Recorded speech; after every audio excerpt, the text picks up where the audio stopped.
स्वागत है आपका न्यूज जम्मू कश्मीर लद्दाख हिमाचल में। मैं हूं विशाल और आप देख रहे हैं JKLH प्राइम टाइम।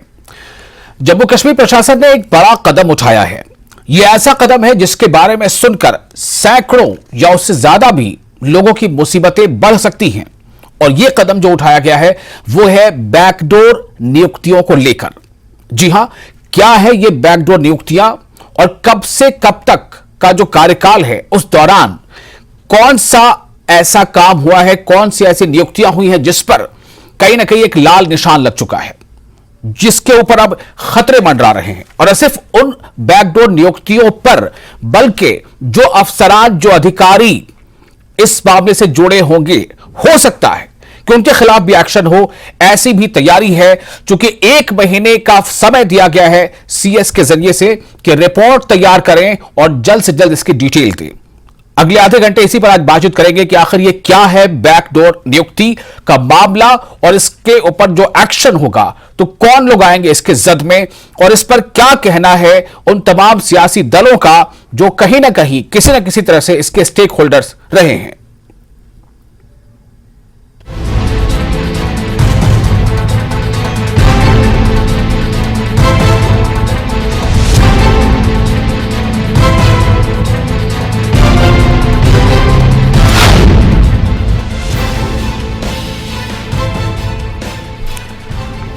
तो खबर यही है कि जो बैकडोर एंट्रीज, जो बैकडोर नियुक्तियां हुई हैं, जो बैकडोर अपॉइंटमेंट्स हुई हैं, उस पर हथौड़ा चलने वाला है। और ये किसी और ने नहीं बल्कि CS जो है, जो चीफ सेक्रेटरी हैं, उन्होंने तमाम विभागों को निर्देश दिया है कि वो 1 महीने के अंदर अंदर इसकी पूरी डिटेल्स तैयार करें। और ये डिटेल्स तैयार करने के लिए 1 महीने का समय है। और साथ ही साथ ये जो टेन्योर है, यानी 2010 से लेकर 2023, 13 सालों में ऐसी कितनी बैकडोर अपॉइंटमेंट्स हैं, नियुक्तियां हैं, कौन इसके लिए जिम्मेदार है, किसने नियुक्ति की, किस पद पर की, उसको लेकर तमाम जो बातें हैं इस पर विचार विमर्श और इसके खिलाफ एक्शन होगा। और जो कोई भी कंसर्न अधिकारी होगा उस पर भी एक्शन हो सकता है, यह भी सूत्रों के हवाले से पता चल रहा है।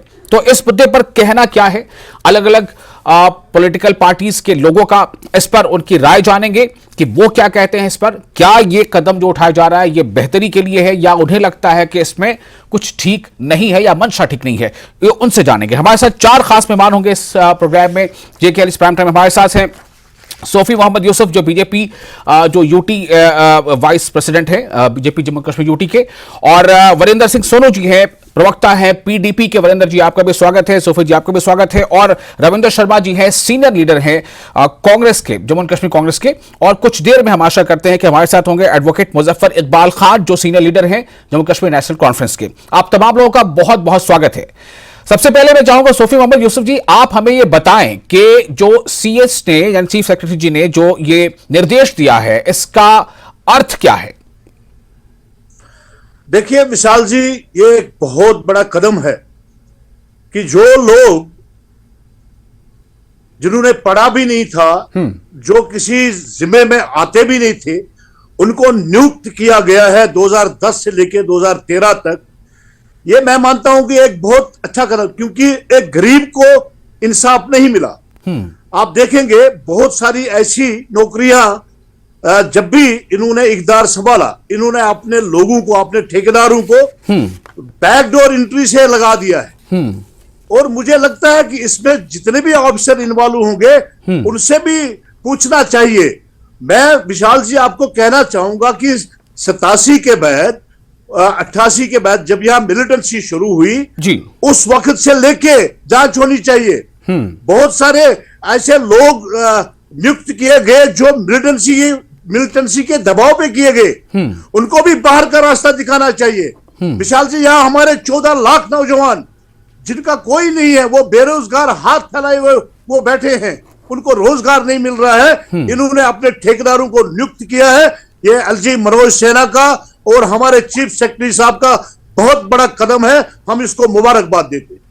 ठीक है, दो बातें, एक तो आपने कही कि 2010 से 2013 तक, दरअसल ये 2010 से 2013 नहीं 23 तक की बात है, और दूसरा ये कि 88 या 89 में अगर कुछ हुआ होगा तो मुझे नहीं लगता कि उनमें से कुछ लोग अब नौकरी पर होंगे भी, क्योंकि मुझे लगता है कि शायद उनका अब जो रिटायरमेंट एज जांच होनी चाहिए, विशाल जी, जांच होनी चाहिए। बिल्कुल, यार मिलिटेंसी के दबाव में बहुत सारी नियुक्तियां हुई, मैं जानता हूं, मैं ग्रास रूट का कार्यकर्ता हूं, मुझे पता है कि यहाँ मिलिटेंटों ने भी गवर्नमेंट, बिल्कुल, इस पर मैं बात करूंगा। हमारे साथ रविंदर शर्मा जी हैं, सीनियर लीडर है जम्मू कश्मीर कांग्रेस के। रविंदर शर्मा जी, आप इसे कैसे देखते हैं? आपकी पार्टी यानी कांग्रेस पार्टी जम्मू कश्मीर के का जो प्रशासन है अभी मौजूदा, उसके इस फैसले को, इस कदम को किस तरह से देखती है? देखिए, बात यह है कि पहले तो पता चले कि कौन बैकडोर हैं, कितने लोग हैं, किस विभाग में हैं और किस किस्म के लोगों को बैकडोर ये कहते हैं। सोफी यूसुफ साहब ने तो पता हो ना हो तारीफ करनी है, और बहुत अच्छी बात है, ये 87 से क्यों नहीं, उससे पहले करें और पूरे जांच होनी चाहिए। और ये हाल तो वही होगा आखिर जो बुलडोजर का हाल हुआ है, क्योंकि ये तो बुलडोजर चलाने वाली सरकार है। जो लोग डेली वेज रहे, क्या ये उनको निकालना चाहते हैं? लेकिन वो तो 61,000 थे 2014 तक, जब इनकी सरकार के 1 साल के बाद के आंकड़े आए और 1,05,000 हो गए। ये जो बीजेपी और बीजेपी की सरकार थी, वो कहाँ दूध से बच सकते हैं और किन लोगों को बैकडोर कहा जा रहा है, ये तो हमें पता नहीं। अगर कोई गैर कानूनी इलीगली लगा है, एलिजिबल नहीं था, तो जरूर कार्रवाई हो, लेकिन पहले जांच पता तो चले। इस पे हम क्या जवाब दें कि जो लोग 2010 से 2023 13 साल में जो लगे हैं, 14 लाख ये कहते हैं, आंकड़ा कहीं और गुना ज्यादा अनएम्प्लॉयड का, पढ़े लिखों का। इस सरकार ने लोगों की नौकरियां छीनने का काम किया है और नौकरी देने का काम कोई नहीं। जो पोस्टें 2 साल से इन्होंने लिखा कि जो पोस्टें खाली रहेंगी वो अबालिश हो जाएंगी, कई पोस्टें 2-2 साल से खाली एडवर्टाइज नहीं हुई। अनएम्प्लॉयड का क्या कसूर है? जो पोस्टें एडवर्टाइज हुई थी, इस सरकार ने वो तमाम पोस्ट को जो है वो वापस बुला के उस एडवर्टाइजमेंट को कैंसिल करके आप कहते हैं दोबारा एडवर्टाइज करेंगे। इन्होंने नौकरी छीनने का काम किया है। जो अनएम्प्लॉयड इंजीनियर्स जो है वो सेल्फ हेल्प ग्रुप से काम करते थे 15,500, उनको अनएम्प्लॉयड किया है। यही काम करती है ये सरकार, ब्यूरोक्रेटिक निजाम। जो लोग, मैं कहता हूं, जो लोग बिल्कुल गलत या इलीगली लगे हैं कोई सिफारिश के नाम पे, कोई उस तरह से उनकी जांच हो। लेकिन कई लोग जो नीड बेस्ड इतने सालों से काम कर रहे हैं, 13 साल, तो आज तक इनकी सरकार को 9 साल हुए। आज 9 साल के बाद आप किसी के बच्चों की रोजी रोटी छीन लोगे। ठीक है, तो कांग्रेस को ऐसा लगता है कि इसमें जांच होनी चाहिए, कुछ इरेगुलरिटीज है तो ठीक है, लेकिन अब कहीं ना कहीं ऐसा तो नहीं है कि इससे नौकरी छीनने जैसे मामला आ रहे हैं। सोफी मोहम्मद जी, थोड़ा सा सब्र कीजिएगा, मैं आपके पास आऊंगा, पहले फर्स्ट रिएक्शन लेना चाहता हूं। पहले इस विषय पर पहली प्रतिक्रिया सबकी ले लूं। वरिंदर सिंह सरोज जी हमारे साथ मौजूद है, पीडीपी के प्रवक्ता। वरिंदर जी, क्या कहना है पीडीपी का इस पर? जी देखिए, ऐसे है कि अगर कोई इलीगल अपॉइंटमेंट हुई है, जहां मान लीजिए कोई ऐसा गलत काम हुआ है, कोई नॉन एलिजिबल बंदे को रखा गया, तो उसकी जांच अगर सरकार कर रही है तो अच्छी बात है, जांच करनी चाहिए। अगर किसी ने गलत किया उसके खिलाफ कार्रवाई भी होनी चाहिए। लेकिन यहाँ ये जो बैकडोर एंट्री की बात अभी हो रही है कि बैकडोर एंट्री की गई, पहली बात तो ये पता नहीं चलेगा, अब ये कोई जांच होगी तो पता चलेगा बैकडोर क्या है क्या नहीं है। लेकिन मैं 5 अगस्त 2019 से लेके आज तक कहता हूं कि जितनी फ्रंट डोर एंट्रियां जी करप्शन के तहत इस जम्मू कश्मीर के अंदर हुई हैं, उसके ऊपर कौन जांच करेगा? ये खुद पोस्टें एडवर्टाइज करते हैं सर्विस सिलेक्शन बोर्ड की, लोग लाइनों में लगते हैं, फॉर्म भरते हैं, फीस जमा कराते हैं, उनके टेस्ट होते हैं, एलिजिबल जो कैंडिडेट होते हैं, लिस्ट निकलती है सुबह, तो शाम को लिस्ट क्रैश कर देते हैं, कहते हैं इसमें धांधल होगी, इसमें चोरी हो गई। ये कितनी लिस्टें हैं, चाहे वो फायर एंड इमरजेंसी का स्कैम है, चाहे पीएसआई का स्कैम है, चाहे फाइनेंशियल अकाउंट असिस्टेंट का स्कैम है, और कितने भी स्कैम है। आपने तो पिछले 5 सालों में सुबह नौकरी एडवर्टाइज की लिस्ट निकली तो शाम को क्रैश होगी। आप मुझे बताइए कि 5 सालों की वो जांच आपने कोई करवाई है? जांचें तो और बहुत सारी होनी चाहिए। हम कहते हैं अगर कोई इलीगल अपॉइंटमेंट है तो उसके खिलाफ कार्रवाई होनी चाहिए। वरिंदर जी, मेरा सवाल पहले ये है, एक सवाल मेरा ये यहाँ पे, आप जो बातें उठा रहे हैं, ठीक है, वो एक विषय है, उसको भी एक स्थान मिलना चाहिए। लेकिन पहला जो आज विषय जो है डिबेट का, वो ये है कि सीएस ने ये जो कहा कि 2010 से 2023 तक, ठीक है, तो इस पर जो बातें उठ रही हैं कि ये 13 साल, तो 13 साल के कार्यकाल में कौन आता है? 2010 से 2023 तक, तो 23 का मतलब क्या है कि पिछले तो कई वर्षों से, या फिर इस टेनोर में क्या आपको लग रहा है कि जो जैसे आपकी पार्टी में सरकार में थी और दूसरी पार्टियां में कहीं ना कहीं सरकार में रही है, तो क्या इसको लेकर सवाल उठ रहा है? बिल्कुल बिल्कुल बिल्कुल। देखिए, ऐसे है कि अगर हम सरकार में थे तो हमारे साथ भारतीय जनता पार्टी सरकार में थी, सरकार में बीजेपी भी थी। लेकिन मैं ये कह रहा हूं, ये क्लास आपने कहा है कि इस पे डिबेट कीजिए, जो इलीगल अपॉइंटमेंट हो चुकी है आप उस पे करना चाहते हैं ना, जो भर्ती हो चुके हैं या गवर्नमेंट एम्प्लॉय हो चुके हैं। मैं तो ये कहता हूं कि इसकी भी जांच होनी चाहिए कि जिन लोगों की लिस्टें क्रैश हुई हैं, जिन लोगों ने इंतजार किया 3-3 साल, उसमें किसने धांधल की है? कितने नाम जो सोफी यूसुफ साहब की पार्टी के लोगों के नाम आए हैं ना, जो अखनूर के डीडीसी मेंबर थे, क्या वो जांच कहां तक पहुंची है? हमें बताइए। ठीक है, उस जांच में मेरी पहले बात सुन लीजिए, बात सुन लीजिए वसीम जी, पहले बात पूरी होने दीजिए। उस जांच में आपने किसको पकड़ा है, किसके खिलाफ चार्जशीट की है? 5 साल तो आपको भी देखते हो गए हैं। हम ये कहना चाहते हैं कि आप इलीगल अपॉइंटमेंट में, अभी भी कह रहा हूं, हमारा ये प्रिंसिपल स्टैंड है, अगर किसी ने गलत किया उसको सजा मिलनी चाहिए। लेकिन जो इसका मतलब यह है कि पीडीपी सपोर्ट करती है, और पीडीपी अगर ये कह रही है कि इन 5 वर्षों में भी, यानी 2023, 22, 21, 20 में भी जो हुआ है, जिसमें खुद अभी वहां पर प्रशासन जो है वो एलजी का प्रशासन चल रहा है, आप ये कहना चाहते हैं, पीडीपी कहना चाहती है कि इस दौरान भी हुआ तो उसके लिए जिम्मेदार कौन है? यही सवाल है ना आपका? हम तो बिल्कुल, मैं ये कहना चाहता हूं, जो पीएसआई का स्कैम है, जब मान लीजिए फायर एंड इमरजेंसी के बच्चे जो हैं, उन्होंने एलजी साहब से मांग की, एलजी साहब ने कहा एक कमेटी में 1 महीने में अपनी रिपोर्ट देगी। 6 महीने से वो रिपोर्ट कहां है? एडवोकेट मुजफ्फर इकबाल खान साहब हैं, एनसी के प्रवक्ता हैं, सीनियर लीडर है। मुजफ्फर इकबाल साहब, आपने, मुझे लगता है कि खबर आप तक जरूर पहुंची होगी कि सीएस ने ये जो डायरेक्टिव दिया है तमाम विभागों को कि 2010 से 2023 तक जितने भी बैकडोर एंट्रीज हुई हैं उसके खिलाफ एक्शन होगा। 1 महीने का समय दिया गया है कि आप डिटेल्स दीजिए, लिस्ट तैयार कीजिए, और न सिर्फ ये कि उसके खिलाफ एक्शन होगा, बल्कि जो ऑफिसरान इसके लिए जिम्मेदार होंगे, जिन्होंने पत्र यानी लेटर, अपॉइंटमेंट लेटर इशू किया होगा, उनके खिलाफ भी कार्रवाई हो सकती है, ऐसी सूत्रों से जानकारी मिल रही है। क्या रिएक्शन आपका एनसी का इस पर 2010 से 2023? जी देखें विशाल साहब, मैं इसको एक डिफरेंट एंगल से देखता हूं। मुझे नहीं लगता है कि 2010 से लेकर आज तक 2019 के बाद तो कोई सिलेक्शन हुई ही नहीं, क्योंकि हर सिलेक्शन जो थी वो करप्शन का भेंट चढ़ गई। मुझे नहीं लगता है कि कोई एक लिस्ट भी ऐसी निकली होगी जिसमें यहां के किसी आदमी को रोजगार मिला होगा। जी, उससे पहले जो रोजगार मिला है, हाँ, ये तो हो गया to brush everybody with black tar. अब हर एक को इसका मतलब है कि भाई मैं ही बिल्कुल ठीक हूं, मेरे से पहले जितने थे वो सब के सब जो थे वो काले थे। लोगों को रोजगार अगर मिला है तो सर्विस सिलेक्शन बोर्ड के थ्रू मिला है। अब उसको भी आप कहेंगे हाँ आप लीजिए ना एक्शन। कोई आज तक मुझे एक बता दे कि इन्होंने किसी टॉप क्लास ब्यूरोक्रेट को, जिससे कोई गलती हुई हो या जिसके खिलाफ करप्शन के एलिगेशन थे, उसको इन्होंने सैंक्शन तक भी दी हो। हाई कोर्ट में पिटीशन पेंडिंग है कि गवर्नमेंट सैंक्शन दे दे उन करप्ट ऑफिसरों के खिलाफ जिनके खिलाफ एस्टैब्लिश हो गया, इन्वेस्टिगेशन ने किया। मुझे यह बताओ, ये एक धूल झोंकने का तरीका है और अटेंशन डाइवर्ट करने का, क्योंकि बेरोजगारी बहुत तेजी से जो है वो बढ़ गई। यहां कुछ दे नहीं पाए, तरक्की हो नहीं पाई, एम्प्लॉयमेंट मिल नहीं पाई। अब लोगों की अटेंशन को डाइवर्ट करने के लिए कि जो पहले लगे हैं वो गलत लगे हैं, इससे कोई फर्क नहीं पड़ने वाला। लोग इतने बेवकूफ नहीं हैं कि आप ये कहोगे कि नहीं जो पहले जो आपको एम्प्लॉयमेंट दी भी है वो भी गलत दी है।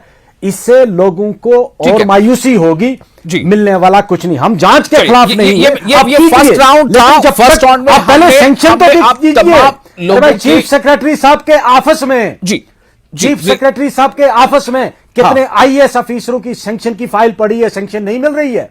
हाई कोर्ट में पिटीशनें की है उन्होंने कि सैंक्शन दे दो। हाई कोर्ट के डिवीजन बेंच ने डायरेक्ट किया कि सैंक्शन अकार्ड करो इस चोरी के मामले में। हमें यहां पर एक ब्रेक लेना पड़ेगा। मैंने पहली प्रतिक्रिया तमाम मेहमानों के लिए ली है, तमाम पार्टियों से, पीडीपी से, कांग्रेस से, एनसी से और बीजेपी से भी। उसके बाद मैं सोफी जी आपके पास आऊंगा ब्रेक के बाद। आपको जो भी कहना है इनके जवाब में वो कहिएगा ब्रेक के बाद।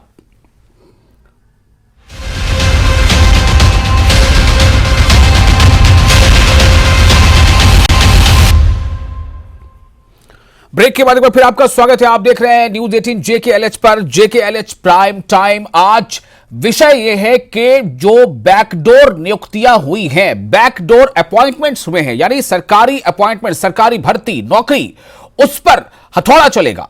ये जो स्टेटमेंट है, ये जो बात आई है, ये जो कदम उठाया है, वो सीएस के स्टेटमेंट से बात सामने आ रही है। जो चीफ सेक्रेटरी है अनुराग मेहता जी, उनका कहना है कि ये तमाम जो विभाग है जहां पर बैकडोर एंट्री हुई है 2010 से लेकर 2023 के बीच, उनके खिलाफ एक्शन होगा और जिन अफसरान ने ये नियुक्तियां की होंगी उनके खिलाफ भी कार्रवाई हो सकती है। सूत्रों के हवाले से खबर है। मेरा सवाल अब सोफी मोहम्मद जी आपके पास में आ रहा हूं। मुझे पहले तो आप ये बता दीजिए कि अगर ये जो रिपोर्ट 1 महीने में आने वाली है, यहां पर जो दूसरी पार्टियां वो ये कह रही है कि जनाब आप नौकरी दे तो सकते नहीं, आप नौकरी छीनने की जो है आप एक पहल की तरफ बढ़ रहे हो, ये विपक्ष का कहना है, क्या जवाब है आपका? पहले मैं इन तीनों भाइयों को जो हमारे चैनल में इस वक्त मौजूद हैं मुबारकबाद देना चाहूंगा कि इन्होंने भी इसका समर्थन किया है।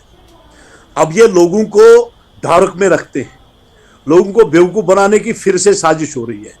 मैं अपने कांग्रेस के मित्र से, जो मेरे भाई हैं, मैं उनको इज्जत करता हूं, मैं उनको कहना चाहूंगा कि कैजुअल लेबरर्स जो आपने लगाए थे, आपने अपने वोट बैंक के लिए कैजुअल लेबरर को कहा कि भाई जाओ, आपकी नौकरी हो गई, तो फिर आपने उनको ईद के दिन और होली के दिन 1,000 रुपया दे दिया है। भारतीय जनता पार्टी के नरेंद्र मोदी जी, हमारे जो प्राइम मिनिस्टर हैं, उन्होंने उन कैजुअल लेबर 61,000 की बात उन्होंने की, उनको आज 9,000 रुपया सैलरी अकाउंट में जाती है, वो भारतीय जनता पार्टी ने दी है। और इन्होंने दूसरे मेरे साथी ने इस पे जवाब लेता हूं, इस पे जवाब लेता हूं। जी जी रविंद्र शर्मा जी, जवाब दीजिए। वो भारतीय जनता पार्टी ने दी और इन्होंने जी सोफी साहब को शायद अंदाजा नहीं, हमारे टाइम में उनका सारा जो एरियर था तनख्वाह का, तनख्वाहें तो बढ़ती हैं, कोई 2100 पे लगा, कोई 3600 पे लगा, आज उनको 9,000 9,000 है, बड़ी कीमत नहीं। आपने वादा किया था हमको आने दो, 2014 में हम आपको पक्का करेंगे। 10 साल से वो आपके दफ्तर के बाहर बेचारे प्रोटेस्ट करते हैं, उनके ऊपर लाठियां चलती हैं, उनको बड़ी उम्मीद थी आप पक्का करते तो मैं मानता। कहा जाता है कि पिछली सरकारों का पाप है, हमने अगर कुछ स्कीमें चलाई, पीएचई की, बिजली की, वो लोग खंभों पे मर रहे हैं और आप ये कहते हैं उनकी तनख्वाहों का एरिया नहीं था।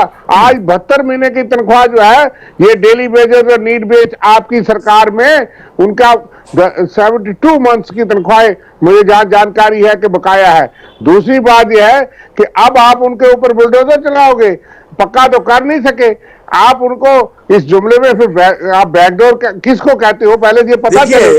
और 2010 मैं इसी सवाल को पूछना चाहूंगा, सोफी मोहम्मद जी, ये सवाल पूछा है कि बैकडोर का मतलब है आखिर क्या? बैकडोर का क्या मतलब है सोफी जी? बैकडोर का मतलब ही क्या है, पहले ये बता दीजिए। क्यों नहीं हुआ 2002 जो सोफी साहब कह रहे, मैं समर्थन करता हूँ, 1987 से क्यों नहीं हुआ? जी सोफी मोहम्मद जी, ये बैकडोर का मतलब क्या है? सबने पूछा है, आप वरिंदर जी ने पूछा है। विशाल जी, मैं आपसे एक रिक्वेस्ट करना चाहूंगा, इन तीनों साथियों ने अपनी अपनी बात रखी है, मुझे इन तीनों का जवाब दे दीजिए। उसी सवाल को आपके आगे बढ़ा रहा हूं कि बैकडोर का मतलब क्या है, वो ये जानना चाहते हैं। मैं बताऊंगा जी सर, मैं बताऊंगा। आपको मैंने पहले भी बोला, आपको ये तीनों साथियों को पता है, इन तीनों साथियों को जी। रविंदर जी, या आप में से किसी का अगर वो स्पीकर ऑन है तो प्लीज उसको ऑफ कर दीजिए। आप अपने गैजेट में जो हेडफोन है या ईयरफोन, उससे आप आवाज सुने, वो बेहतर रहेगा जी। थोड़ी डिस्टर्बेंस हो रही है, रिक्वेस्ट है जी। सोफी मोहम्मद, ये कट गया था फोन से जी। वरिंदर जी, मैं आपके पास आता हूं। सोफी जी की लगती है आवाज अभी थोड़ी गड़बड़ हो रही है। वरिंदर जी, बुनियादी तौर पे पीडीपी इसका समर्थन करती है क्या? बुनियादी तौर पे पीडीपी इसका समर्थन करती है, नहीं करती है? देखिए, ऐसे है कि हमने पहले ही कहा है मैंने कि हमारा तो ये शुरू से मानना था, जब से पार्टी बनी है, कि हकदार को हक मिलना चाहिए। जब हमने 2002 में सरकार कांग्रेस के साथ बनाई थी तो रहबरे तलीम पॉलिसी हमने लाई, लाखों लोग टीचर भर्ती हुए, बताइए उसमें एक भी कोई केस आज तक या कोई एलिगेशन लगा? अभी मेरे बड़े भाई यूसुफ साहब अभी बोल रहे थे, उन्होंने कहा कि भारतीय जनता पार्टी के प्राइम मिनिस्टर, मेरे भाई ये आप बात समझिए कि नरेंद्र मोदी साहब इस देश के प्रधानमंत्री हैं, तो मेरे भी प्रधानमंत्री हैं, रविंद्र शर्मा साहब के भी प्रधानमंत्री हैं। सुनिए सुनिए सुनिए, सुन लीजिए ना आप, माने अब आप मैंने हाँ, आप कार्यकर्ता मानिए ना भारतीय कार्यकर्ता, जनता पार्टी आप प्राइम मिनिस्टर तो नहीं ना भारतीय जनता पार्टी के हैं वो? प्राइम नहीं नहीं, मिनिस्टर प्राइम देश मिनिस्टर के तो भारतीय जनता पार्टी के अकेले नहीं है ना वो। दूसरी बात, आपने जो ये कहते हैं कि मुझे पहले ये बताइए, जो बैकडोर एंट्री के तहत आप क्या डेली वेजरों के ऊपर कार्रवाई करना चाहते हैं, जिनको आपने जो लारा दिया था कि हम आपको पक्के करेंगे? आप कहते थे कि पुरानी सरकारों ने कुछ नहीं किया। भाई पुरानी सरकारों ने कुछ नहीं किया तो अगर आपके पास है तो बताइए आपने क्या किया। मैं ये पूछना चाहता हूं, मैं इनके लिए एक बात कहता हूं, मैं इनके लिए, सुनिए, सुन लीजिए सोफी साहब, सुन लीजिए मेरे बड़े भाई, आप सुनो, पहले बात सुनो। मैं कहता हूं शिकवा नहीं तेरी बेवफाई का हरगिज, शिकवा नहीं तेरी बेवफाई का हरगिज, गिला तो तब हो अगर तूने किसी के साथ निभाई हो। मुझे बताओ भारतीय जनता पार्टी ने जम्मू कश्मीर में किसके साथ निभाई है? भाई आपने जांच करवानी है करवाएं, लेकिन जांच इसकी भी होनी चाहिए जो आपकी पार्टी के फार्मर एमएलसी ने आपकी एक बड़े नेता के इल्जाम लगाया था प्रेस कॉन्फ्रेंस करके कि एक रेत की ट्राली में फलाने आदमी का पीए महीना लेने जाता है। उस पर सरकार कहां है? उसकी जांच आज तक क्यों नहीं हुई?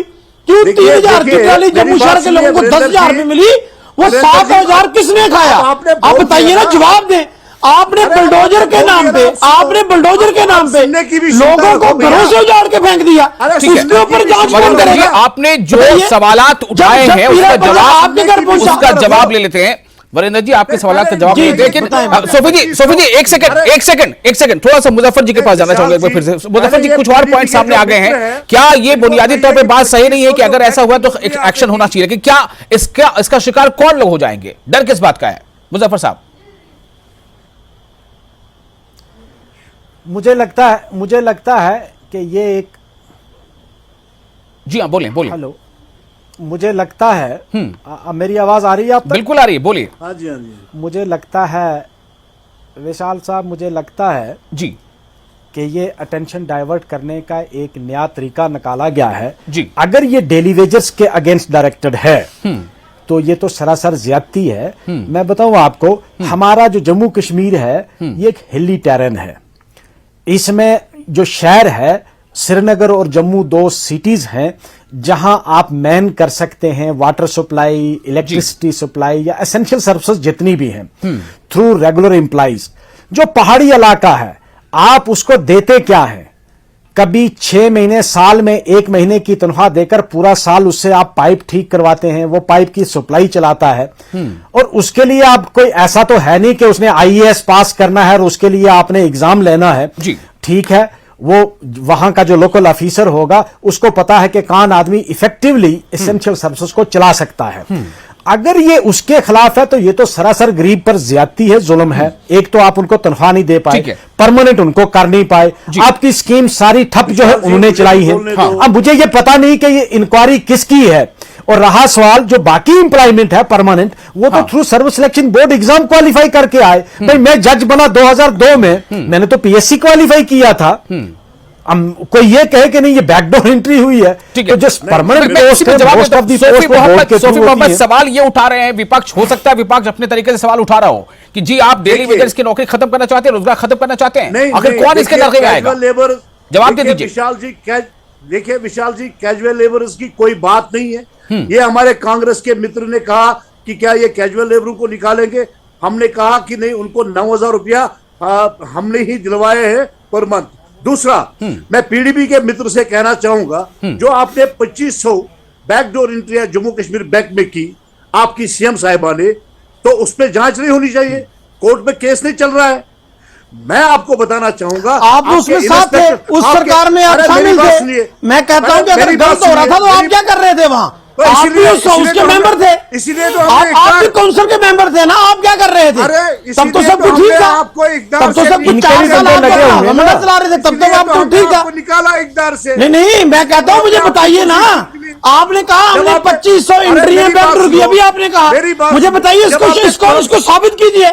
आप भी साथ थे ना, आप भी साथ थे, उस सरकार में क्यों शामिल थे? अरे मेरी बात सुनिए, जब आपने आपका करप्शन की जिंदा जागता मिसाल है, हटा दिया, आपकी करप्शन की जिंदा जागता मिसाल है, आपकी करप्शन की मिसाल है लिंक रोड ब्रांच जेके बैंक, जहां से 100 करोड़ रुपए आप लोगों को खा गए हो। आपके 4 लोग मंत्री उसमें इन्वॉल्व है। आपके करप्शन की ऑथेंटिकेशन दे रहा है आपकी पार्टी का फार्मर एमएलसी जो प्रेस अरे कॉन्फ्रेंस मेरी करके बात कह रहा है सुनिए, कि रेत फार्मर बजरी के एमएसपी को पैसे छोड़ बड़े दो। नेता का पिया खा रहा आपकी है। मुझे कुर्सी बताइए ना, आपने क्यों क्यों छीनी? क्यों छोड़ दें? मुझे तो बताओ, जनता के साथ जुड़ा मुझे मसला बताओ, है, 3 साल के आपकी भी पहले गई। आपने आपकी मुझे कुर्सी आप क्यों बताइए, छीनी? मुझे नहीं क्यों छीनी? आप मुझे क्यों बताओ वो ना, पार्टी चीफ मिनिस्टर आपने नहीं रही? जम्मू कश्मीर वो को इसलिए बेचा है, नहीं रही 100 करोड़ कि रुपया आप कौन जो खा है गया? corruption कर वो रहे थे। हिमगिरी इंफ्रास्ट्रक्चर कहाँ है? आप क्यों साथ थे 4 साल उसके साथ? मुझे बताइए, वो हिसाब तो लगना आप उस चाहिए सरकार ना। में क्यों बैठे थे? अरे आपको पता ही हाँ, नहीं है यार, आपका जब हिसाब मेरी आपका बात लगेगा। सुनिए। लेकिन आपने एक मिनट मिशन डिपो के पास मकान बना लिया। अगर मुझे वो कौन सी इजाजत corruption आपने की? दें, अगर मुझे इजाजत दें, मेरा सवाल सीधा ये है। हमने कुर्सी छीनी, ठीक है। तो ये रोने क्यों लगे? ठीक है रविंदर जी, इसीलिए तो रविंदर जी, कुर्सी मेरा सवाल छीनी। यहाँ पर आपने ये क्या है, छीना रविंदर था किसी जी, से? सभी मुझे आप सभी बताइए, लोग आपने कह रहे हैं क्या कि जी छीना है किसी आपके से? दौर में आप भी जिम्मेदार हो, आप भी जिम्मेदार हो। सवाल ये है कि क्या एक झूठ बराबर 2 या 3 झूठ हो सकता है क्या, या एक गलत बराबर दूसरा गलत हो सकता है? क्या है, क्या अरे बुनियादी तो तौर कहिए, पर 10,000 की मैं जो हमने सवाल कर क्लास रहा हूं, फोर बुनियादी की तौर पर यह सही नहीं है कि अगर नौकरियां गलत दी, हुआ है क्या उसमें corruption तो हुआ? उसकी छानबीन हो। और ऐसा नहीं है कि वो जो टाइम स्पैन आप देखिए 2010 से 2023, जाहिर है। देखिए मैं विशाल साहब, आपके सवाल का जवाब ये है, आपने बिल्कुल दुरुस्त फरमाया। 2 पैमाने नहीं हो सकते, एक देश में, एक रियासत में, एक यूटी में। और जो सोनू जी जो ये बातें कर रही है पब्लिक डोमेन में है, लेकिन ED, CBI, IB investigation, ACB सारे जो है वो दूसरे तरफ जाते हैं। किसी को आज तक वो बदनाम करने के बगैर सबूत कुछ नहीं कर पाए। अपने जो सबूत है ये सामने फिरते हैं। और दूसरी बात जो आपने कहा, हमने बुनियादी तौर जवाब पे दो कह लोगों दिया कि जो इलीगल है जी उसको कौन डिफेंड करेगा? चलिए, जो मैंने इलीगल है उसे कोई डिफेंड नहीं करेगा, लेकिन ये नहीं, सियासत है। अरे, सियासत में हर टोपी कदम साहब, के पीछे भी टोपी कुछ सोच साहब होती बता है, रहे हैं जो कौन इसके है? समर्थन में होते हैं उनकी भी कुछ सोच होती है, जो विरोध करते हैं उनकी भी कुछ सोच होती है। ये सियासत है। बहुत शुक्रिया आप तमाम मेहमानों का इस खास विषय पर अपनी बात रखने के लिए, अपने विचार रखने के लिए। फिलहाल हमें दें इजाजत और आप बने रहे न्यूज़ 18 JKLH के साथ। नमस्कार।